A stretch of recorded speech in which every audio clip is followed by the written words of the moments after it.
music, and I did all the polkas. I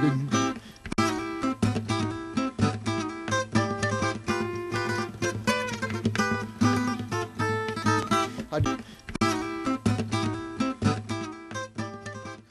Can you give us a little bit of Duke Snow history? Well, that's pretty hard to encapsulate, but I started out, I was about 15 years old, just turned 15, and I came to the attention of Bill Haley. He had a radio show, and I used to walk out to the radio station, and one time he saw me in the lobby, and he said, you like this kind of music? At the time, he was a country singer, and I said, I do. I said, and I know a couple chords on the guitar. He said, well, let's put you on the radio. So he took me in. I sang a song on the radio. And from that time on, he would pick me up when he was playing a park, and he would take me with him. And he was playing at a place in Chester. It was called Luke's Bar. And the worst place you can imagine. The motorcyclists would come in on a Saturday night and roar around the bar and park their motorcycles and get out and order a drink. And everybody that played wore cowboy boots. They had a little pistol down in this boot and a blackjack in this boot, because if you wanted to get out of there alive, you had to be protected. And my name was Duke, actually my real last name. And I used to like Hank Snow. Nobody down here had ever heard of Hank Snow because he was from Canada. But I heard my uncle was from Canada, so I knew all of Hank Snow's songs. And every time Bill would take me to a bar and get me up to sing, I'd get up there and sing a Hank Snow song. So he started calling me Duke Snow. So that's how I got the name. And he and I, we were close friends for a few years. Then he always seemed to be turning in a different direction, you know. He was kind of leaving the country music and trying something different. A lot of musicians around here, they sort of shunned him. The so-called pop musicians didn't want anything to do with him because he was too country for them. And the so-called country musicians, he was going in a different direction with the rhythm and blues, you know. So Bill, he just went off on his own tangent. And when he started recording, he recorded Rockety 88 and Rock Around the Clock and songs like that. And he really started to get known. But one time he always called me the kid. Let's get the kid up to sing, you know.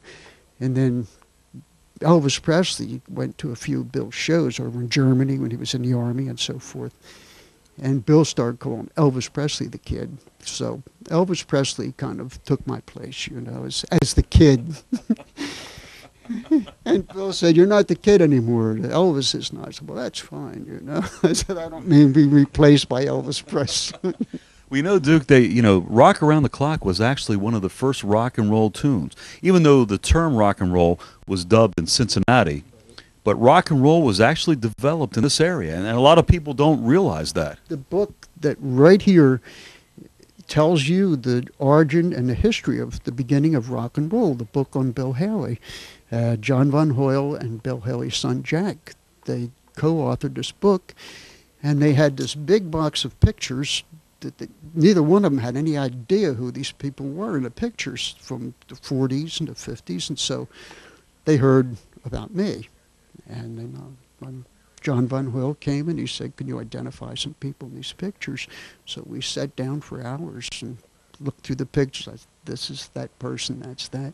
So in the book, of course, he gives me a lot of credit, and I relate a few little anecdotal happenings to him in there, you know.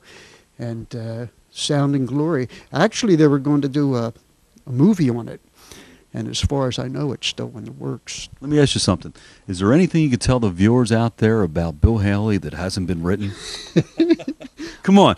Now, Paul Piccari and I have been in the music business for at least 30 years, and there's a lot of stories I don't think that we would reveal. Well, I'm not sure that for viewer consumption that they would be too proper. But one time, Bill Haley said to me, Duke, come on out to Ohio with me. I have to collect some money. And he played a park out there. And I was a little apprehensive because Bill only had one eye. You know, he had lost his eye when he was a child. And sometime if he would get a few drinks, he would drive on the wrong side of the road. And I would say, Bill, you're driving on the wrong side of the road. He'd say, I know it, but I can't do anything about it. So we got out to Ohio, and me being a zoologist, I always fancied myself a zoologist and an ornithologist. We passed this little zoo. And I said, wait a minute, Bill, there's a zoo. He said, so? I said, well, let me out. He said, well, what do you want to get out for? I said, I don't want to go in the zoo. And he said, well, I'll tell you what, I'll drop you off, and then I'll come back later. So I didn't have any money. There I was somewhere in Ohio. I was about 16 years old, and I walked up to the zoo, and there was a big sign that said, zoo closed, elephants breeding. And and I stood there and I looked, and all of a sudden I could hear them screaming, and the buildings were falling down and everything, you know, and big clouds of dust are coming up. So this is where you learned about the birds and the bees, right? That's been my first real exposure to it. So I sat down on the curb for 4 hours and listened to the elephants mating. And I was dying of thirst, you know, and I kept knocking on the door, and nobody would answer the gate. So Bill come along, and he said, how was it? And I said, Bill, listen.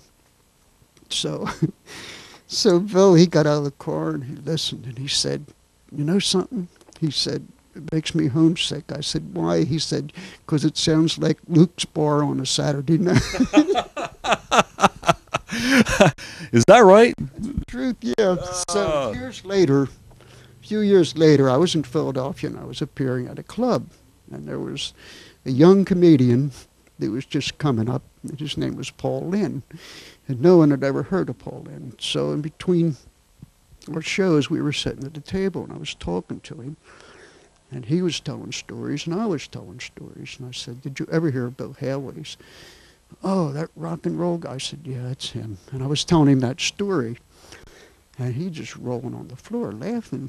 So a few years later, Hollywood Squares is on, and there's Paul Lynn on Hollywood Squares, and he's telling this story. It happened to him.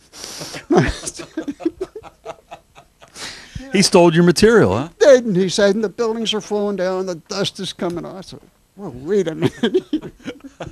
Well, Duke, listen, you're also an accomplished guitarist, and I know the people out there would love to hear you play some of your songs, okay? Would you play a couple of numbers for us? Well, Danny, I want to explain something. Back in the 40s, when I really started playing, they called us hillbillies, you know. And we did songs like, from the great Atlantic Ocean to the wide Pacific shore, climbs the highest mountains, up the hills and by the shore. And we were hillbillies. It wasn't country music or country and western. It was a hillbilly. And then the 50s came along, and we had rock and roll come in, and they called us rockabillies. And we did stuff like, now that's 1 for the money, 2 for the show, and 3 to get ready. Now go, cat, go, but don't you step on my blue suede shoe. Now you can do anything, stay off of my blue suede shoes.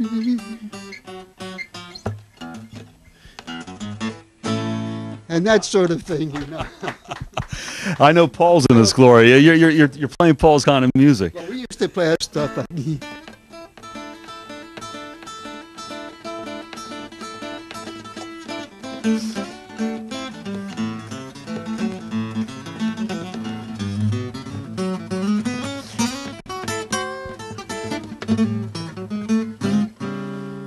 that was what we played on the old Fender guitars, you know. Sure, sure. And myself, I refused to be pigeonholed because I loved all kinds of music, and I did all the polkas.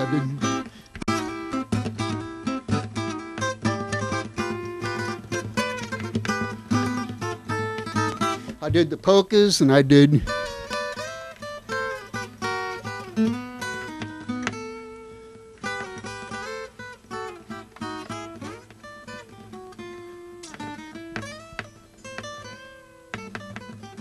and that sort of thing.